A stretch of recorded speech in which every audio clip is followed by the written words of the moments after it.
बताओ, गांधारी को पट्टी कहाँ उतारनी चाहिए थी? द्रौपदी की लाज लुट रही थी तब पट्टी उतारना चाहिए था, या दुर्योधन को अमर बचाने के लिए पट्टी उतार रही है, ये सही है या वो सही था?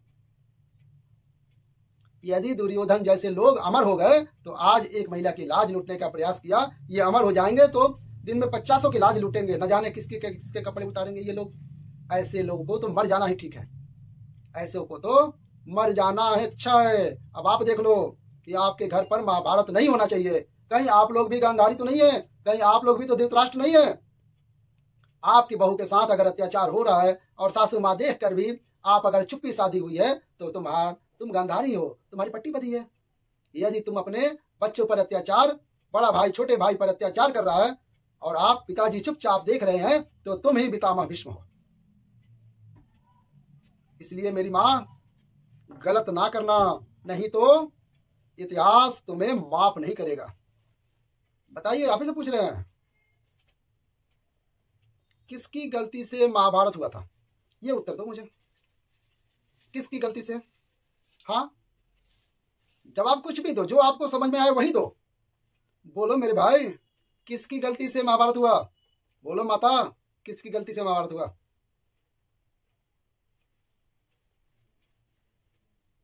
घर में जब लड़ाई झगड़ा होता है तो गलती किसकी होती है? किसकी गलती होती है? हाँ, हमेशा गलती बड़ों की होती है ना? कैसे? सबके घर में लड़ाई और झगड़ा होता है, पर बड़ों का काम है वह डांट कर, जरूरत पड़े तो मार कर, जरूरत पड़े तो घर से हाथ पकड़कर, साम दाम दंड भेद 4 बातें हैं हमारे पास। समझाओ, साम दाम, पैसा देके भैया पैसा ले लो, मान जा, नहीं मान रहा है, दंड ही, बातों से अगर ना माने तो लात दो, लात के देवता हो गए वो। यदि आपका अपना बेटा बातों से नहीं समझ रहा तो फिर उसे क्या चाहिए? पहले के बाप ना अपने बेटे को जूते से मारते थे। बेटा गलती करे तो बाप मारता था, काहे से?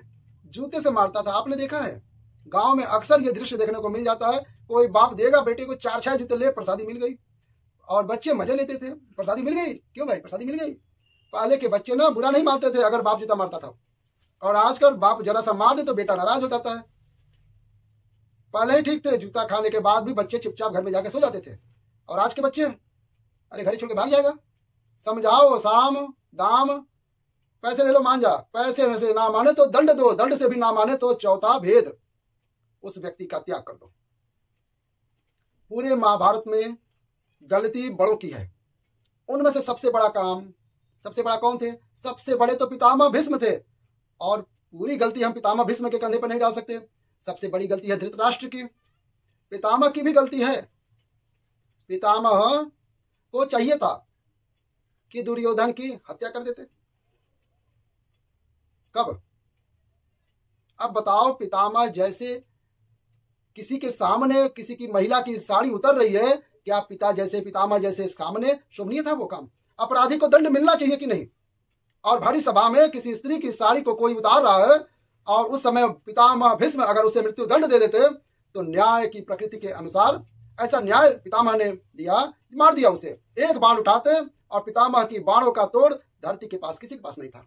वो चाहते तो उसी समय बाण चलाते, दुर्योधन खत्म। पितामह जैसा दिग्गज न भूते न भविष्य थे कोई नहीं है, और न कभी होगा। पितामह तो पितामह थे।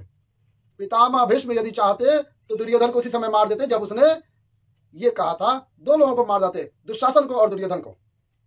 दुर्योधन कहता है अपनी भाभी को, द्रौपदी दुर्योधन की कौन है? भाई की स्त्री।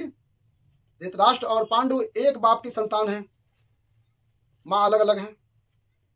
तो जो धर्मराज युधिष्ठिर थे वह दुर्योधन के बड़े भाई थे, चाचा के लड़के थे, काका के लड़के।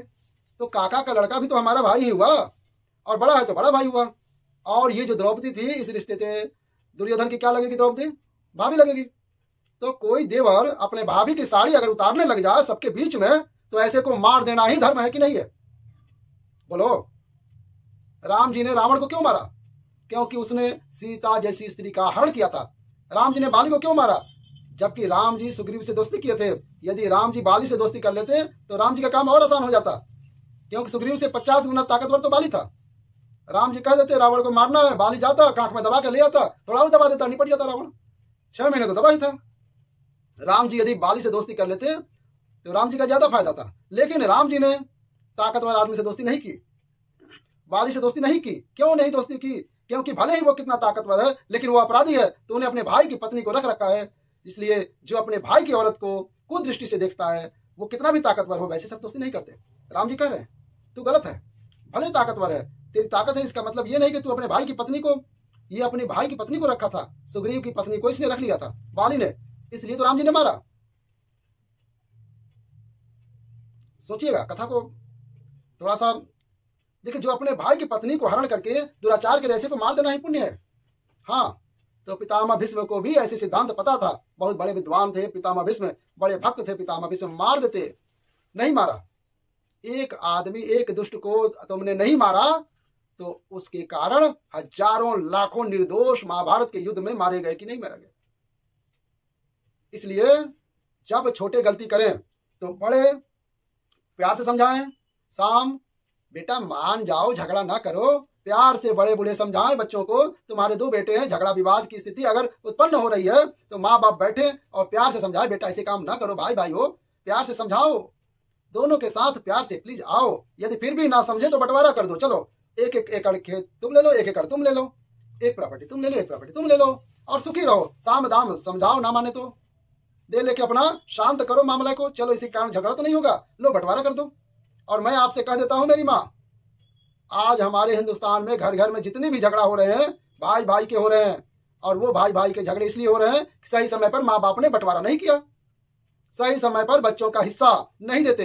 एक बूढ़ा आदमी बोला मैं मर जाऊंगा लेकिन मैं अपने बच्चों को जीते जी बंटवारा नहीं करूंगा। अरे भैया, जीते जी नहीं करोगे तो तुम मरोगे, उसके बाद तुम्हारे मरने पर ये बच्चे एक आध तुम मर जाएंगे, खून खराबा हो जाएगा, एक दूसरे का खून कर देंगे सब। 5 बेटे थे, बाप ने ठान ली कि जीते जी बंटवारा नहीं करूंगा, तो क्या होगा, तुम मरोगे। प्रॉपर्टी के लिए ये भाई भाई आपस में लड़ेंगे, एक आध मरेंगे, कटेंगे। तो क्या ये समझदारी है बाप की? ये समझदारी नहीं है। फिर समझदारी क्या है? समझदारी यह है कि तुम्हारे घर में यदि माना कि 4 एकड़ जमीन है, फॉर एग्जाम्पल 4 एकड़ अगर जमीन है और आपके 2 बेटे हैं, तो 1.5 एकड़ जमीन अपने छोटे और बड़े बेटे को देकर, 1.5 और 1.5 कितना होता है, 3 एकड़, 3 हुआ, बचा 1 एकड़। 1 एकड़ अपने पास रख लो बुढ़ापे के लिए, और ये वसीयतनामा में लिख दो, जो सेवा करेगा उसको ये संपत्ति मिल जाएगी। तो धन के लालच से तुम्हारी सेवा भी हो जाएगी और झगड़े का कोई हिसाब नहीं होगा। यदि दोनों बेटे सेवा करें तो 1 एकड़ में दोनों बांट लें, आधा आधा दोनों को दे दो। दोनों नहीं करेंगे तो भैया एक बांटेगा। मतलब कुल मिलाकर आपके घर में विवाद ना हो, इसलिए बूढ़ों को तैयारी कर लेना चाहिए। गलती तब होती है जब आप सही समय पर सही निर्णय नहीं लेते हैं। महाभारत का युद्ध क्यों हुआ? बंटवारे के कारण हुआ। भाई दुर्योधन ने पांडवों की सारी संपत्ति हड़प ली थी, जुए में जीत ली थी, और पांडवों से कह दिया तुम 12 साल का वनवास, 1 वर्ष का अज्ञातवास पूरा करके आओगे तो लौटा देंगे। जब वो आए मांगने लगे हमारा अधिकार हमें दो, तो देने से मना कर दिया। मना किया तो महाभारत।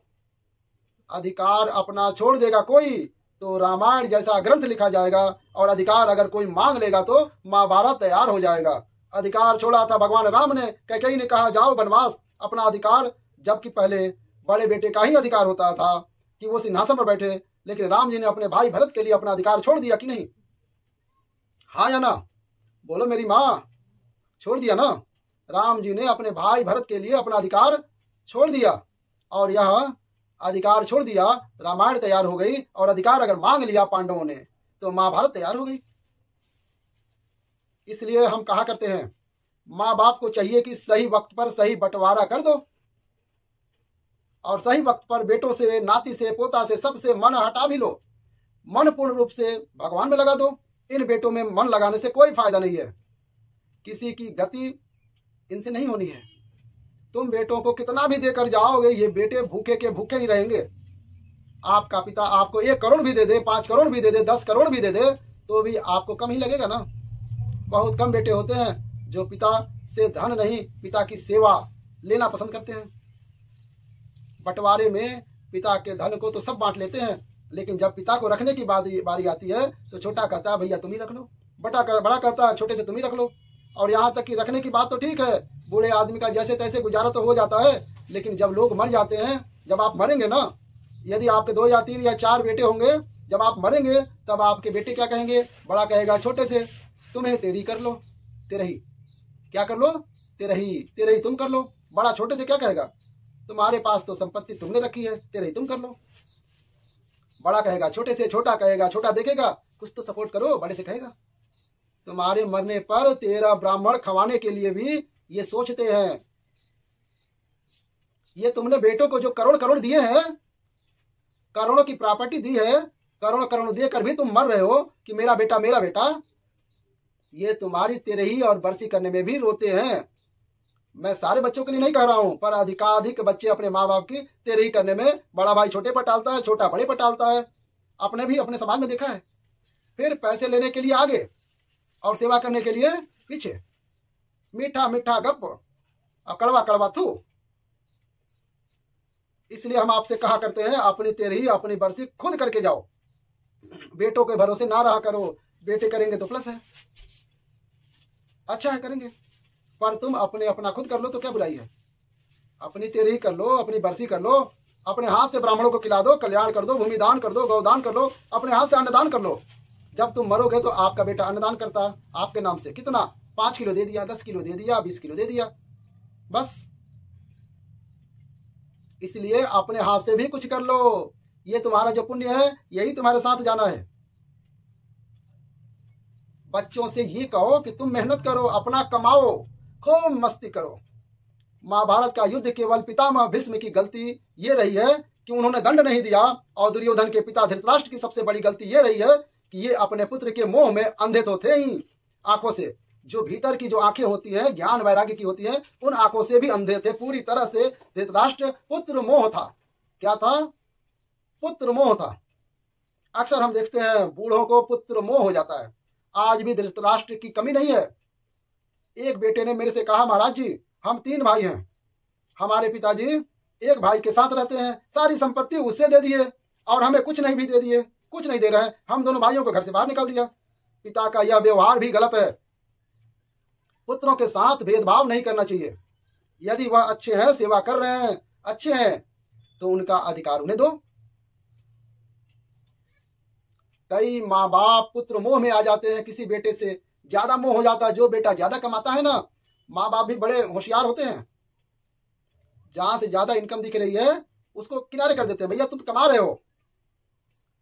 माँ बाप जो बेटा ज्यादा कमा रहा है उसको कहते हैं भैया इसको हटाओ, जो नहीं कमा रहा है उसको दे देते हैं पूरी संपत्ति। बेटों का हक तो पूरा बराबर है। जिस दिन तुम मरोगे उसके बाद दोनों लड़ेंगे। तुम तो जीते जी इन दोनों को दे दिए, एक कमा रहा है उसको नहीं दिए, बोले वो तो कमा रहा है। क्यों कमा रहा है भाई? पिता के संपत्ति पर तीनों का हक है, तीनों को बराबर दो। वो कमा रहा है, तुम्हारी पूंजी से तो कमा नहीं रहा है, वो तो अपने टैलेंट है, उसको टैलेंट मिला है, वो अपना कमा रहा है। दो को तुम कोढ़ी बनाए हुए घर में बैठा हुए हो, कोढ़ी बनाए हुए कोई काम करेंगे नहीं दोनों बेटे, उनको पूरी संपत्ति दे दोगे, कल को तुम मरोगे वो आएगा अपना हिस्सा लेने, लड़ेंगे सब, कटे मरेंगे सब। हो सकता है कोई एक आध मर भी जाए, कट मर के लड़ाई करके मरेंगे सब। तो ऐसे पिता मत बनो। जो जिसका जितना हक उतना दो। हाँ, हो सकता है कि ज्यादा संपत्ति एक के पास है, थोड़ा सा कम दो, उसको बुला के समझा दो, भैया थोड़ा कम ले लो, ये दोनों नहीं कमा रहे, दे दो। ये क्या कि तुम पूरी संपत्ति 2 को दे दो, तीसरे को मत दो। कल वो आएगा, कल तो तुम देखने आओगे नहीं, कल कटेंगे मरेंगे सब। वो आएगा तो छोड़ेगा, वो तो काटेगा मारेगा दोनों को। ले भैया तुम संपत्ति देके जाओगे, मार डालेगा इन सबों को, मिलेगा क्या? कुछ नहीं मिलेगा। हो सकता है कोई जेल जाएगा, कोई आजीवन कारावास जाएगा। समझने वाली बात है। इस कथा को समझने की जरूरत है। महाभारत हो गया, क्यों हो गया? इसीलिए हुआ।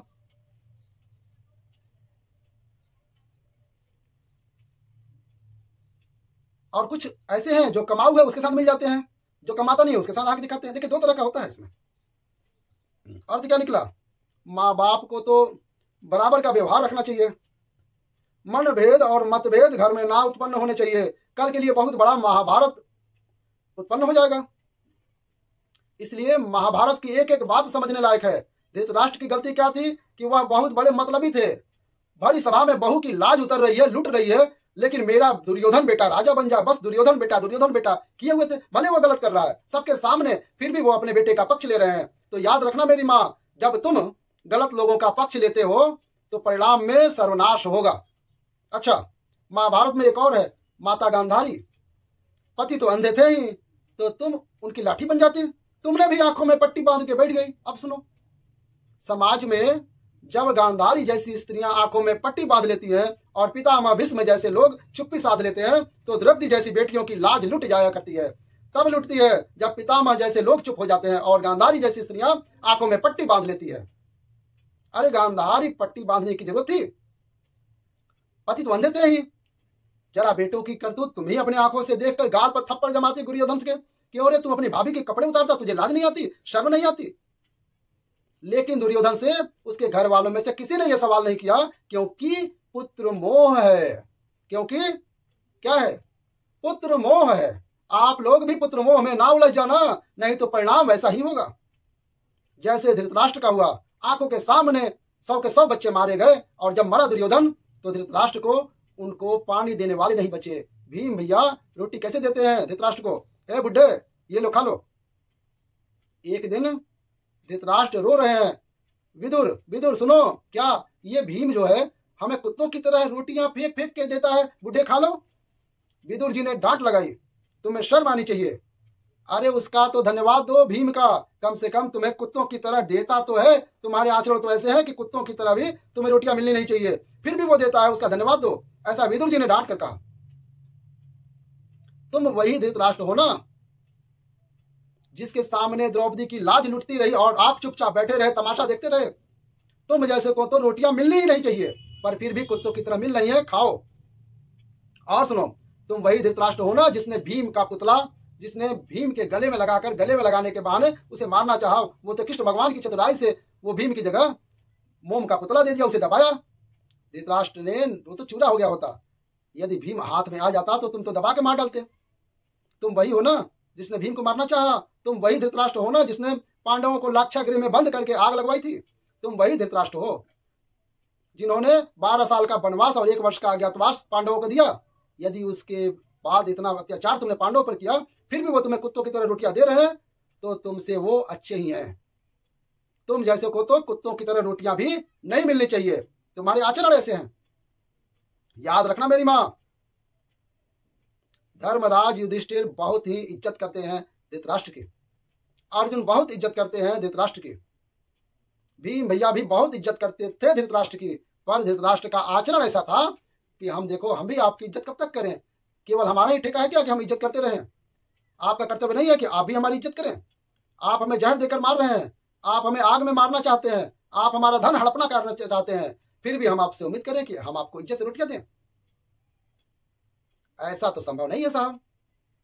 अपने भी तो आचरण देखो कि पुण्य क्या किया, तुमने क्या किया। ये बातें सासों को याद कर लेनी चाहिए। जब तुम्हारी बहू नई नई घर में आती है, तुम बड़ा ताना मारती हो, बाप के घर से ये लेके आई हो, बाप के घर से सीख के आई हो, बहुत ताना मारती हो, बहुत उसका अपमान करती हो। और जब तुम बूढ़ी हो जाती हो तो रोती हो, बहू सेवा नहीं करती, बहू रोटियां नहीं देती। तुम्हारा जब खून गर्म था तब तुमने उसके साथ क्या किया है, अब जो किया है वो भोगो। क्या जरूरत थी ताने मारने की? भैया जो ले आई उसको ले आओ। याद रखना मेरी माँ, यदि मैं आपको एक गाली दे दूं तो गाली देने के बाद आपको मैं 56 प्रकार का भोजन भी करा दूं, आपकी सेवा भी कर दूं, आपके अंदर कहीं ना कहीं वो गाली रह जाएगी, फला व्यक्ति ने मेरा अपमान किया था। इसलिए आपसे मैं प्रार्थना करता हूं, आपकी बहू से अपना व्यवहार अच्छा रखिए, बहू की भी इज्जत कीजिए, नहीं तो वही बहू बुढ़ापे में बदला ले लेती है। समय सबका आता है। यदि आज आपका सास का समय है, कल बहू का समय आएगा। एक बार क्या हुआ, ये शास्त्रों का बिल्कुल स्पष्टीकरण बोल रहा हूं। एक तालाब खाली हो रहा था, मछली पानी के अभाव में तड़प तड़प के मर रही थी। एक मछली जब मर रही थी तो चींटियां आई और चींटियों ने मछली को खाना शुरू कर दिया। तो मछली ने कहा, चींटी हमें क्यों खा रही है, हम तो तड़प रहे हैं। चींटियों ने कहा, हम अब ये पूरा तालाब हमारा है, हमारा राज्य है, तुम जितनी मछलियां हो तुम सबको हम खाएंगी। चींटियां खाने लगी मछलियों को। तब मछलियों ने कहा, चलो ठीक है, खा लो हमें, पर आज तुम्हारा दिन है, बारिश आने दो, तालाब को भरने दो। आज यदि तालाब सूख गया है तो दिन तुम्हारे हैं, तालाब जब भर जाएगा तो दिन हमारे होंगे। फिर वही मछलियां चींटियों को खाती हैं, वही मछलियां चींटियों को खा लेती हैं। याद रखना मेरी माँ, समय सबका आता है। जब तुम्हारा समय अच्छा आवे तो उस समय में संबंध बनाना, व्यवहार बनाना, बिगाड़ना मत। आज तुम्हारा वक्त है, कल ये वक्त तुम्हारा रहेगा, इसकी गारंटी नहीं है। कल समय था धृतराष्ट्र का, कल समय था दुर्योधन का, लेकिन जब उनका समय था उन्होंने अपने समय का दुरुपयोग किया, नारियों का अपमान किया, बड़ों का तिरस्कार किया है। अब उसी उनके कर्मों ने उन्हें रणभूमि में 100 के 100 कौरवों को मरना पड़ा कि नहीं। और धृतराष्ट्र जो बड़ा बेटा दुर्योधन, मेरा दुर्योधन, मेरा दुर्योधन, गांधारी माँ ने तो अपनी पट्टी तक उतार दी थी। गांधारी माँ ने दुर्योधन के लिए अपने आंखों की पट्टी, देखना जरा और ध्यान से सुनना, गांधारी माँ ने आंखों की पट्टी उतार दी थी। किसके लिए? दुर्योधन कल सुबह सुबह आ जाना, मैं जीवन की जितनी तपस्या की शक्ति इकट्ठी की है, कल मैं पट्टी हटाऊंगी, तुझे देखूंगी, तेरा शरीर पूरा वज्र का बन जाएगा, किसी के मारे तू मरेगा नहीं। हाँ माता गांधारी, आपने दुर्योधन को अमर बनाने के लिए पट्टी खोली है ना। यदि दुर्योधन को द्रौपदी के अपमान के लिए पट्टी हटाकर द्रौपदी के लिए लाज बचाने के लिए अगर पट्टी उतारी होती तो आज समाज आपको बड़े सम्मान से, आदर से नाम लेता। चलो पुरुषों ने तो चुप्पी साधी, एक महिला की लाज के लिए एक महिला सामने आई, लेकिन आपने नहीं किया। आंखों की पट्टी तो गांधारी माँ ने उतारी है, लेकिन दुर्योधन को बचाने के लिए। वो पट्टी अगर द्रौपदी की लाज बचाने के लिए उतारी गई होती तो आज गांधारी के स्थान ऊंचा होता। देखो साहब, ना मैं जिंदा रहूंगा ना आप जिंदा रहेंगे, लेकिन मरने के बाद इतिहास के पन्नों में आज हम और आप डिस्कस कर रहे हैं। ऐसा ना करके जाना कि आपके जाने के बाद चर्चाएं हों तो आपको गलत ठहराया जाए। ऐसा कुछ कर जाना कि आप सही ठहराए जाएं समाज के द्वारा। बताओ, गांधारी को पट्टी कहां उतारनी चाहिए थी? द्रौपदी की लाज लुट रही थी तब पट्टी उतारना चाहिए था, या दुर्योधन को अमर बचाने के लिए पट्टी उतार रही है, ये सही है या वो सही था? यदि दुर्योधन जैसे लोग अमर हो गए तो आज एक महिला की लाज लूटने का प्रयास किया, ये अमर हो जाएंगे तो दिन में 50 की लाज लूटेंगे, न जाने किसके कपड़े उतारेंगे ये लोग। ऐसे लोगों को तो मर जाना ही ठीक है, ऐसे को तो मर जाना है अच्छा है। अब आप देख लो कि आपके घर पर महाभारत नहीं होना चाहिए, कहीं आप लोग भी गांधारी तो नहीं है, कहीं आप लोग भी तो धृतराष्ट्र नहीं है। आपकी बहू के साथ अगर अत्याचार हो रहा है और सासू माँ देख कर भी आप अगर चुप्पी साधी हुई है तो तुम गांधारी हो, तुम्हारी पट्टी बधी है। यदि तुम अपने बच्चों पर अत्याचार, बड़ा भाई छोटे भाई पर अत्याचार कर रहा है और आप पिताजी चुपचाप देख रहे हैं तो तुम ही पितामह भीष्म हो। इसलिए मेरी माँ, गलत ना करना, नहीं तो इतिहास तुम्हें माफ नहीं करेगा। कैसी लगी ये कथा? अच्छी लगी तो प्यारा सा लाइक कीजिएगा और अपने जो आपके आस पड़ोस में कोई पितामह भीष्म या दुर्योधन हो उन्हें शेयर भी जरूर कीजिएगा, ताकि उनके पास ये वीडियो जाए और आपके घर में महाभारत होने से बच जाए। कमेंट में हर हर महादेव लिखिएगा। हर हर महादेव, नमः पार्वती पते, हर हर महादेव।